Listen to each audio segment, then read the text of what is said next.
Yeah, he's here. Just hold on.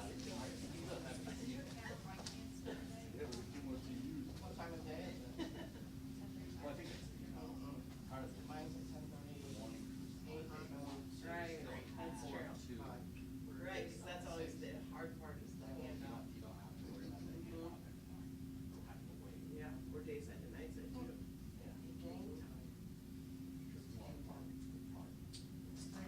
Right.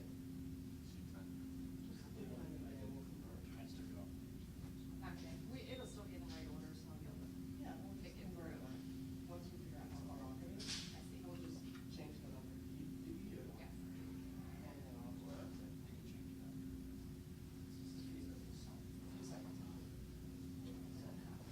Oh, thanks. I know, isn't it cute? Is everyone ready? Yep. Okay. It's just those two, the two little ones with the bottom of the I know.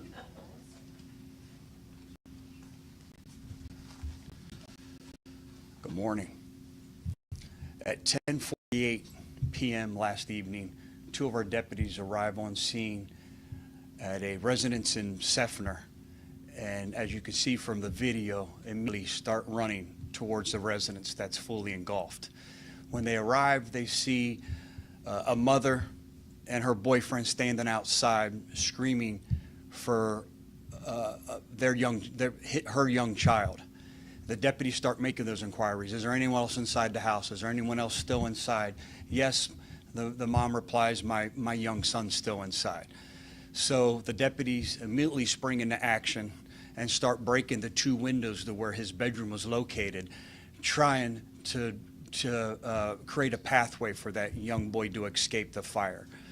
You can see from this video that this room was fully engulfed. That dark, thick smoke made it impossible for anyone to survive inside that room. Nonetheless, the deputies, you could tell by watching the video, even the deputies who were outside that residence were struggling as they kept sticking their head inside, as they kept trying to move the blinds and shine their flashlight to create a pathway, to rescue for this young boy. They continue to do that. Even at their own expense, you could tell them as they're becoming overwhelmed with smoke inhalation, they continue to try to give that young boy a pathway to escape the danger that he's in. Fortunately, the young boy is able to find them, and Deputy Maldonado and his squad mate, Deputy Reich, were able to grab this young boy, this lifeless, this almost near responsive young boy from the residence and take him to safety, where they immediately start providing some medical attention. At this time, fire rescue arrives on scene, and the deputies advise the captain that's on scene to get this young boy some oxygen immediately, as they're trying to calm this frantic mom down, and at the same time revive this young boy. The young 9-year-old boy is still at Tampa General Hospital, suffering from severe conditions. He's in severe condition, suffering from smoke inhalation and severe burns. I think all of us at the office today are going to go home and say a prayer tonight, hoping that he can recover from the injuries that he sustained. The mother and her boyfriend were also transported to Tampa General Hospital with non-life-threatening injuries. Now, as you're watching this video and your heart's racing like mine was, it seems like it took forever for the deputies to rescue this young boy. It only takes 3 minutes. That's all it takes for them to rescue this young boy. More importantly, those 3 minutes were what was almost the obstacle and caused this young boy to perish. This young boy was minutes away from perishing from this fire. And I couldn't be more proud. I couldn't be more proud of the quick actions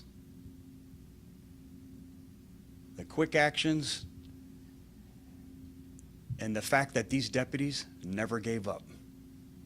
This child is alive today because of their heroic actions. Deputy Maldonado, I know you've had a long night.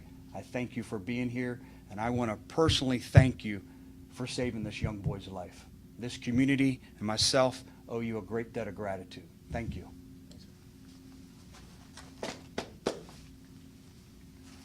At this time, Deputy Maldonado and myself are available for any questions. Do you mind, Deputy Maldonado, just kind of explaining from your perspective? Sure. Just kind of take us through you arrive and So once I was approaching the house, you could see from a good distance that the house was fully engulfed, a lot of smoke. You could feel the heat coming from the house. Deputy Reich was already on scene, trying to figure out a way to get into the residence. And once I got up to the house, that's when I learned, I think we both learned at the same time, there's a child still inside the house. So at that point, just trying to figure out what's going to be the best and safest way for us to try and locate this child through all the smoke, and just trying to get him to a window, or in the safest manner for us to possibly have to go in and grab him if we needed to. So it was relatively frantic. A lot of neighbors were outside. They were screaming in the background that there's a child still inside. And just, relying on your training and just kind of just doing what you're trained to do and just trying to find the safest way to get this child out of the house. What's going through your mind and your heart at that time? Those 3 minutes did have to feel like forever for you. Yeah, I mean, I didn't know it took 3 minutes until Sheriff said that. Definitely felt like a lot longer. But, I think the biggest thing, we were probably both just thinking, we got to get this child out of the house. And that was the only thought at that point in time. So. did you know, was he still in the room? Did he got out of the room? Do you kind of know where he was at that point when you guys broke the window? Initially, we didn't know exactly where he was inside the house. And there was a little bit of a delay between us learning that he was still inside the house and trying to figure out where he was. So once we got the windows broken and we pulled the window out of the front of the house, we just started calling out, "Hey, buddy, can you hear us? Hey, buddy, can you come to the sign of our light? Hey, buddy, can you come to our voice?" And it was a little bit after that is when we could start to hear him cough and kind of like cry and groan. So we knew that he was somewhere in that room. It was just a matter of where in the room and how far into the room he was. It didn't sound like he was too deep into the room, but it was just a matter of trying to figure out where he was in the room. What was it like when you saw him, when you finally saw him coming out of that window? You were able to help pull him out. What was that like? Sign of relief, just knowing that, once we could see his arm and we could, Deputy Reich was able to reach in and pull him to the window and we could get him up over the window. Just relief and happiness to just, get him out of the house, get him as far away from the house, as far away from the smoke as we possibly could. And at that point, just getting him over to HCFR and let them do what they're trained to do. So. How long did you guys get there before the firefighters arrived? I don't know the exact time. They were on scene pretty much within unison of us getting him out of the house. If you ended up having to go, if he didn't come out of the house, if he wasn't able to move toward the window, then you had to go in. You're putting your own life at risk at that point. Was that something that you were prepared to do? We opened up the window and we're not trained to go inside of houses or anything like that. We were trying to do it in the safest manner. So we did what we could in the safest manner to get him out of the house, but we're not trained to go inside of houses. We're not sure, if this little boy's gonna be okay, but how hopeful are you that he will be and that you'll be able to reunite with him and his mom and kind of be able to see him, in a better condition, I guess? Yeah, I hope he makes a speedy recovery and is able to get back and hopefully if we're able to see him, see him in a better state, and maybe see mom in a better state, and have an opportunity to just say hi to him. But biggest thing is just making sure that he is able to recover and have a healthy recovery. You heard the sheriff called you a hero. I'm sure other people are going to see this today and say the same thing. What are your thoughts about that? We're just doing our job, sir. What are you feeling right now? I mean, watching that video, I can imagine all the adrenaline you were feeling. Are you still feeling that? Are you still taking this all in? What is going through your mind? Yeah. Last night went to bed, and I definitely didn't expect to be here doing all this the next day. So I think I had, we had come down from everything that happened last night. I think getting that phone call this morning was, definitely was like, okay, I guess this is a lot bigger than we thought it was. So. Any parents in this situation, something like this, what do you recommend them to do? What's the best way they can act? Sure. I think it's being prepared, having a plan in place. We always talk about hurricane plans. We always talk about different plans. I think you have to have a fire plan in place. What are you going to do? Is your child on the second floor? Luckily, this one wasn't. That where you need a ladder, that one of those foldable ladders to get out. It's always being prepared. That's the best way and only way to survive something like this. Luckily, the deputies were able to glean as much information as they could. And again, it's their quick actions, their bravery, that saved that child's life last night. And I couldn't be more proud of them. And I know you didn't get much sleep last night, but thank you for being here. That means the world. Another part too is this Deputy Maldonado and Deputy Reich, they're young deputies. They're not some seasoned veterans. They both were hired in 2020. This goes back to the training. This only reaffirms to me that the training that we're providing these deputies is working. Because you saw they didn't hesitate, the way they sprung into action. Now, yes, they're not trained to go into fully engulfed homes, and at times we do go into fully engulfed homes. We'll never have the equipment or training for it, but they do it. This last night was no different. They were where they could be to make sure that they were able to survive this incident and give this child every opportunity to survive it as well. Think about that, 3 minutes. 3 minutes is all that stood in the way of this young child living or dying. And it's because of their actions that 3 minutes hopefully will save this child's life today. Any other questions? Have you heard an update from the hospital or family?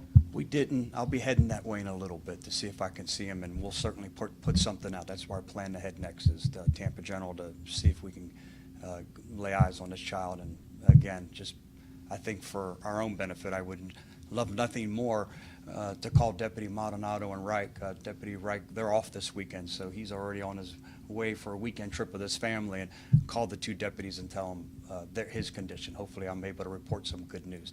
This is another reason why I provide the deputies with the tools and equipment, the training that they need to save lives. This is a perfect example that there's so many deputies out here that the probability of them arriving on scene before a fire rescue in a lot of different scenarios that are medical conditions or fire conditions is a reason that I provide them with the equipment. Every patrol deputy that we have has an AED.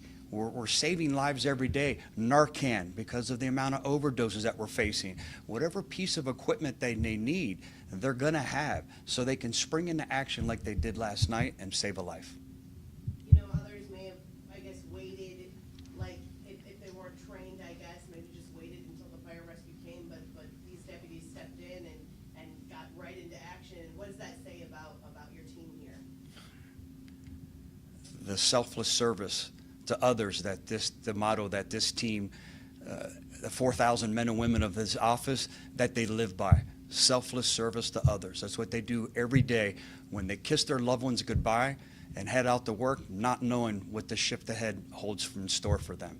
I couldn't be more proud of them. It seems like I'm always standing in front of the camera saying how proud I am of the men and women that work at this office. But I tell you what, it's almost a daily reminder when I come to work of why I'm so proud of them and how selfless they are. Deputy, you put your life at risk. How do you feel? Do you fear for your life at any point? Would you do this again? What are you feeling?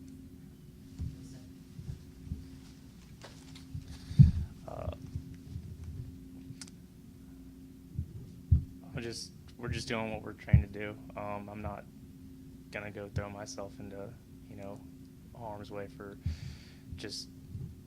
fun. But just, you know, if somebody's in risk of great harm, you know, we're just doing what we're trying to do. Last question? Do you know the cause of the fire? I do not, ma'am. Could you say and spell your first and last name for us, please? We'll get you all that too. We'll give you names of both deputies, how long they've been employed here. We'll get you all that information, the address where the fire occurred, everything that we have, we'll be putting that out. Thank you, Sheriff. Thank you, everyone.